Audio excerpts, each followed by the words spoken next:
Hey guys, back to Filter Coffee Football, part 3 of our transfer musings. About 12 days left. We've run through like 11 teams. We are left with 9 others, and now we go forward with that. So first up, the biggest spending club right now, Manchester City. What are your thoughts? Jack Grealish, biggest English transfer record, might get broken within the same transfer window. I mean, that's only Manchester City can do something as ridiculous as that. I think he's a really good player. You probably should not judge the value of the player based on the price tag, especially when he goes to a club like Man City, who just seem to have money in every other pocket that they look for. Um, but I think the more I think about it, the more I've realized that he may actually add something to the team that they don't necessarily need. If anything, the most apparent thing in game week 1 was their need for a centre forward. So even though they have gone ahead and made a move, and again, brilliant player, probably not the move that they should have gunned for first. If I had that kind of money to move around, I would have just put the 150 and gone and got Erling Haaland, because I think he completely changes and gives a whole other dimension to the club. Not that, I mean, the player may not be interested in the move, who knows.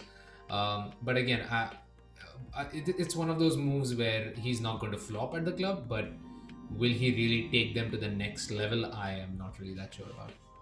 I really wanted to add to that. Like, Grealish has been a talisman for Aston Villa in a club where he knows it's him pulling everyone up. Now here he's surrounded with stars, so he will have to adjust accordingly. I want to see how he adjusts to having stars and having to pass the ball to someone, or having to make that decision wherein does he always go for the shot, or does he like give it out for someone to like convert it and take the glory away. So that's what I really want to see. And I wanted to touch base on their exits as well. Two very big ones. Sergio Aguero, okay, end of contract, and fine, he's done his job. Everyone remembers 2012, 2013, the Aguero moment. That's going to be etched in memories forever. And then Eric Garcia. I think City missed a trick in like not having Eric Garcia to continue. He has a high ceiling. He's like only 20 years old, Yeah. rated quite highly, and he's also gone to Barcelona. What do you think about their next transfer, incoming transfer? A certain Spurs player. I think that's definitely a player that they need, or that's a position that they need. Whether they could go for someone cheaper than Harry Kane, but who still fills the same role, I think that is possible. But I think it's when you're a brand like Manchester City, you just go for the very best option, and that's why they're hell bent on getting someone like Harry Kane. I'm pretty sure they could have possibly found cheaper alternatives who would have worked just as well. Um, but I mean, Kane wants to stay in the Premier League, and City is the best place for him to win titles. And if I know one thing, is that a player of his caliber definitely deserves to have a few titles under his belt. I think he stayed at Spurs a little too long, but that's a decision he hopefully doesn't regret. Okay. Now we head on to the other half of Manchester, the storied half, rather. So Manchester United, great incomings, not being able to like finalize on their exits as much. What are your thoughts? I think I have a few thoughts, but I'll want to listen to you first. Honestly, I think if they manage to get a holding midfielder in within this transfer market, this will be the perfect transfer market, and possibly the most successful transfer market for any club in the Premier League, because they will have essentially addressed every single one of their problem areas. Their right wing has been an issue for a long time. They got Sancho in, who does more than just play on the right wing. They've always had an issue with finding a defensive partner for Harry Maguire and Rafa Varane. I mean, in a World Cup winner, that's the best possible move that they could have made. I think the only issue now is to get an upgrade on Fred and McTominay. Um, Ole Gunnar has had to play a double pivot because no one player in that squad is good enough to hold on to that position, and I feel that's caused issues with where to fit Pogba into that system. So if they're able to address that one concern, I think they will have really hit it out of the park in terms of transfer business. Right. I also feel that Paul Pogba has had a point to prove. Maybe he's off through the exit door this window. Probably not, but there are certain rumors linking him to PSG. We don't know how that's going to work now that PSG have done way too much business already. But whatever happens, I am anxious to see what goes on with the Paul Pogba story, and does he like sign off on a huge way, or is it just that it's just promises which were left undelivered? But I will only be able to figure that out end of the season, right? Yeah, I agree. They do still have a few players that they would like to move on, I mean, I'm not the biggest Manchester United fan, but I can't help but be jealous of how the club has really managed to come around over the last couple of seasons, and I think Ole at the wheel is actually a safe thing to say now. Right, right. So from United, we move a little sideways to Newcastle United, another United club. Okay. What about Newcastle? Joe Willock about Newcastle. Yeah, I mean, That's all I can think. What about exactly. you? I don't believe they've made a big splash in the transfer market, but again, that's sort of been a symptom of the Mike Ashley reign, is that they just have not had the capacity to do good business. Steve Bruce, much like someone like Roy Hodgson, maybe has really stuck to old school, lumping the ball forward, relying on one or two really good players to get the job done. Um, I don't see them doing a lot more in terms of transfer business this season.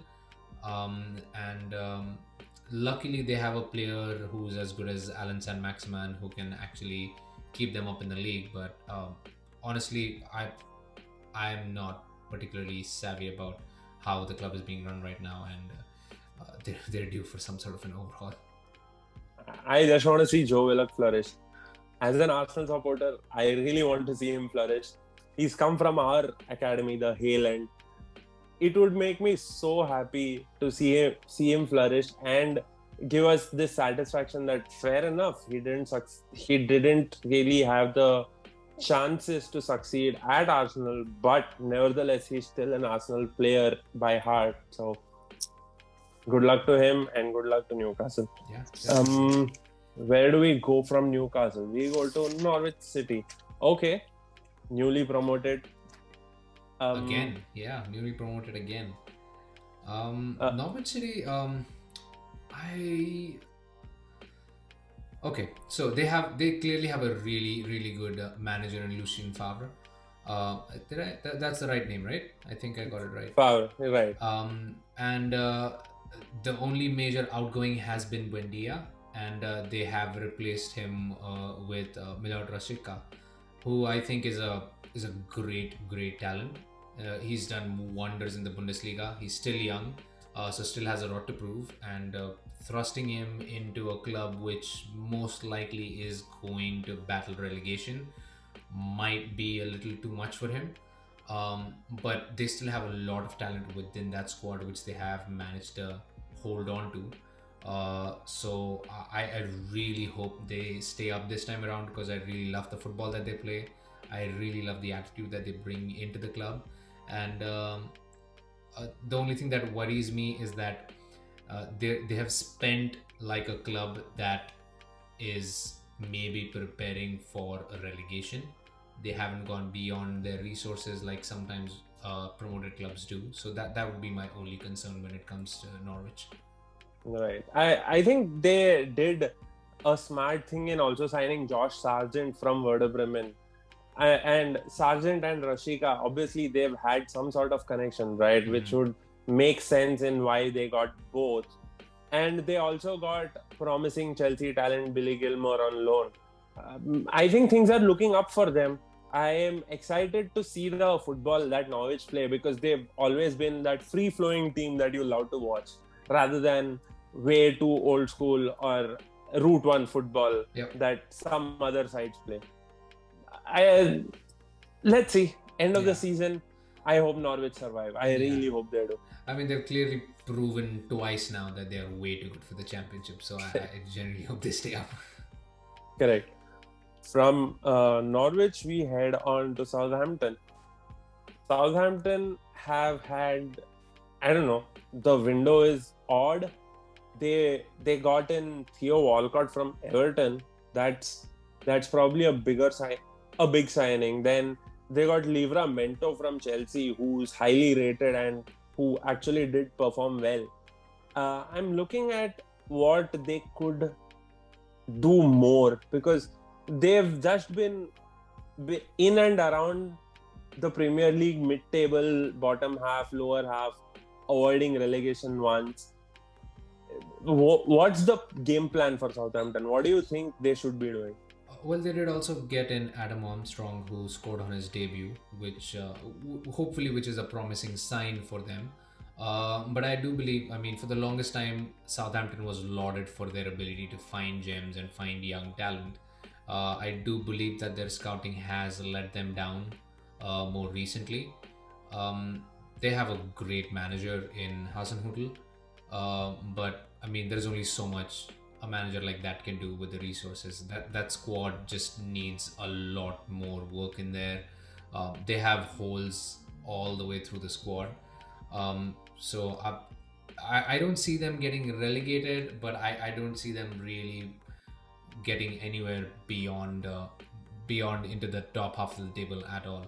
Um, they need some sort of change in how they're looking at their transfers. I think the Ings exit will really hurt them, and I don't think they're going to find a player to replace that sort of output within this transfer market at least.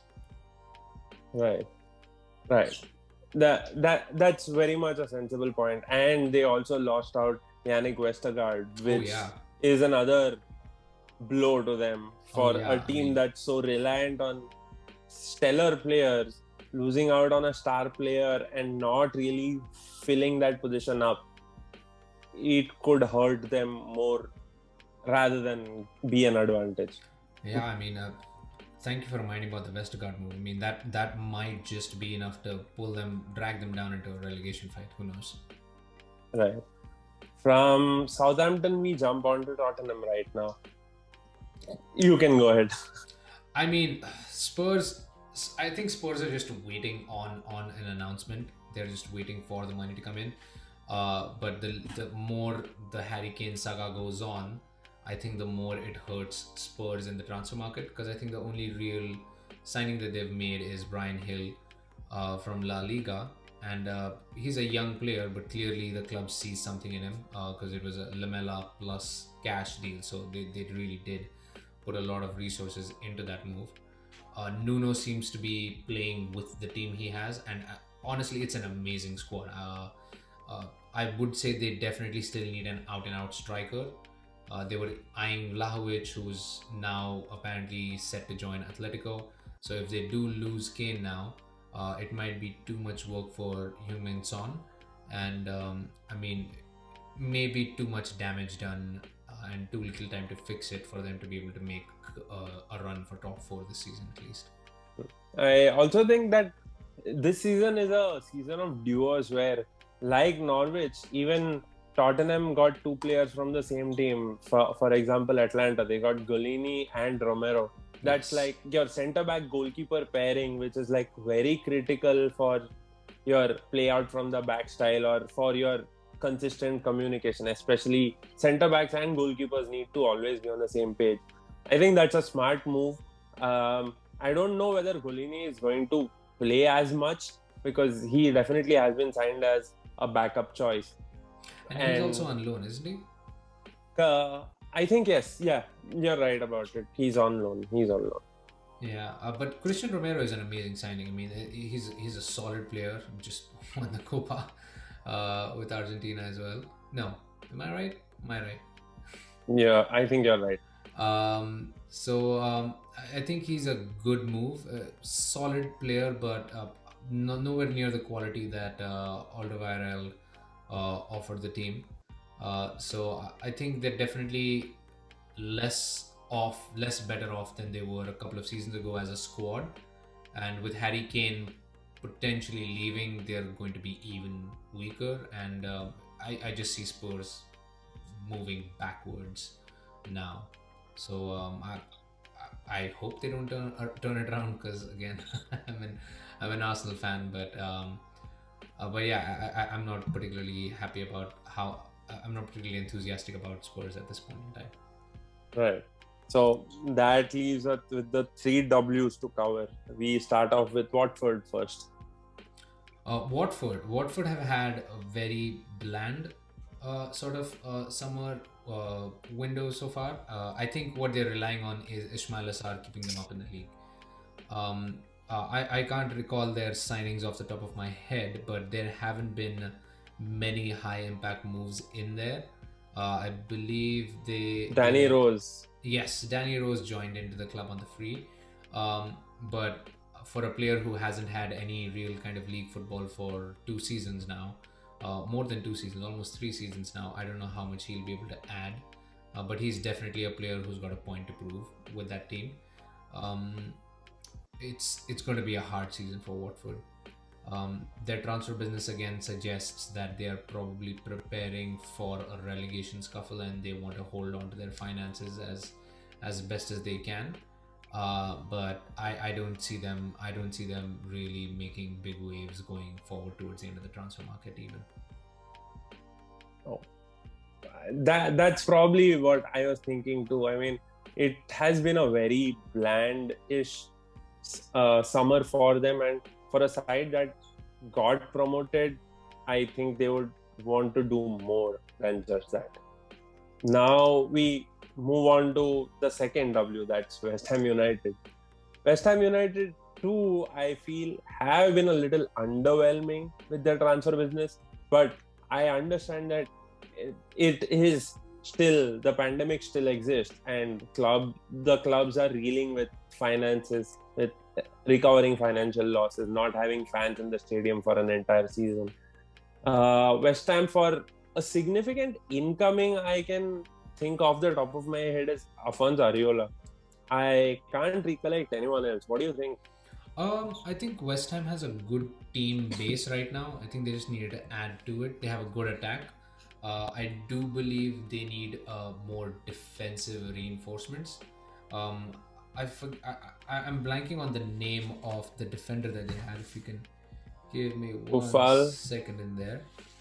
Craig Dawson, right? Craig Dawson, yes. I think he's more of a depth signing though. He probably won't be starting in that lineup.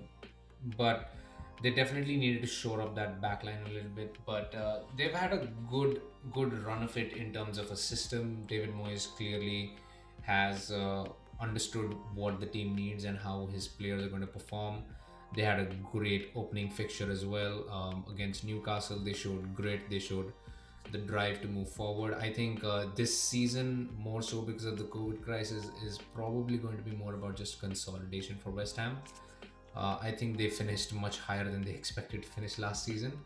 Um, and I would be surprised if they manage to reach that far up again. And their transfer business kind of shows it. They're not really looking to be very adventurous in the market. In fact, I believe Jared Bowen is being linked away from the club to Right. Liverpool, which might actually be quite a bit of a loss for them, because he's been amazing when he's been on the pitch for them.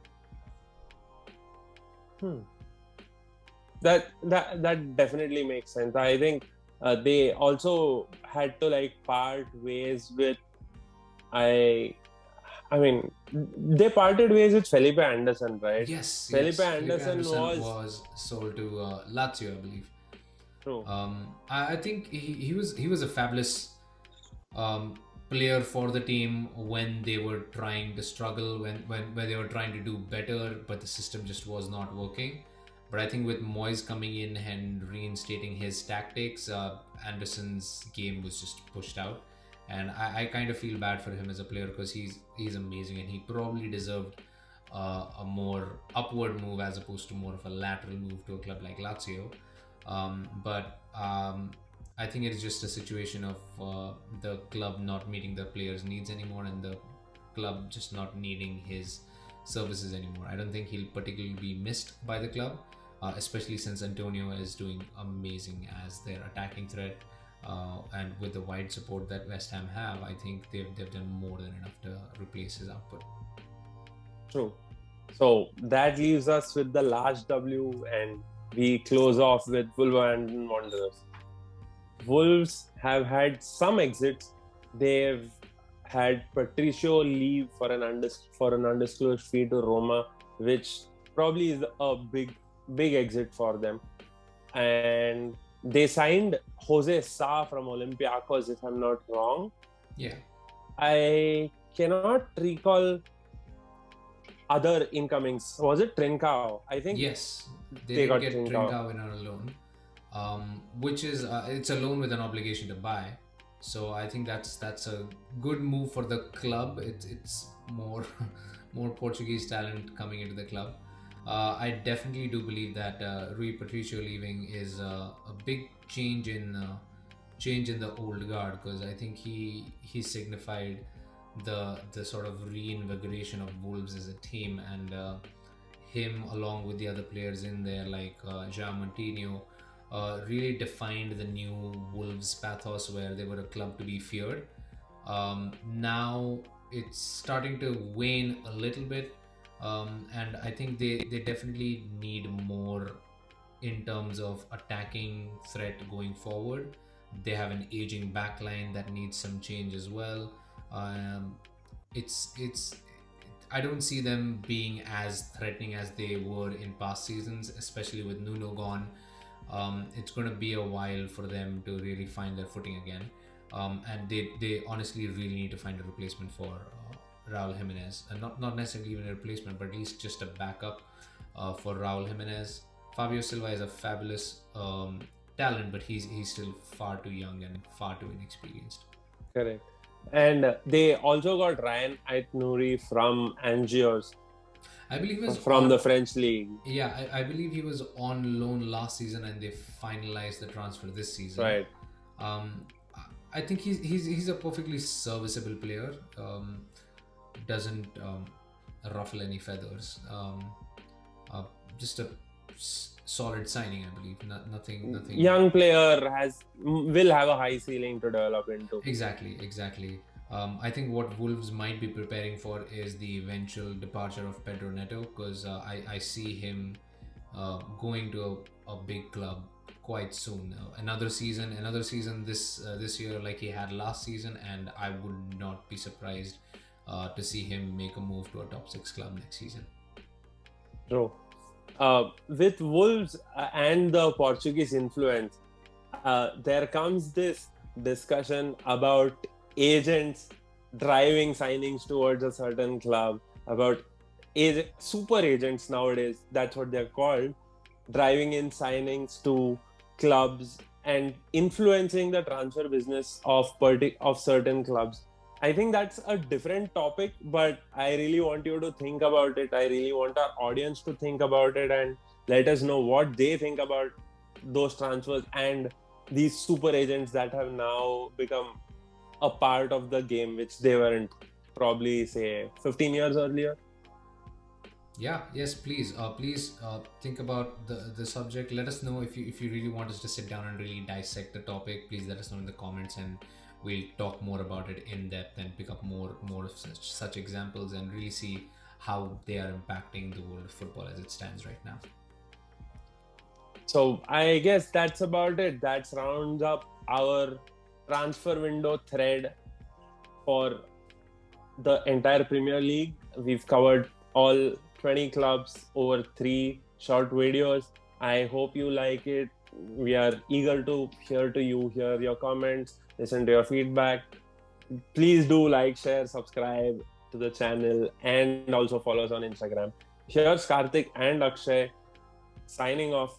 Bye bye. Bye.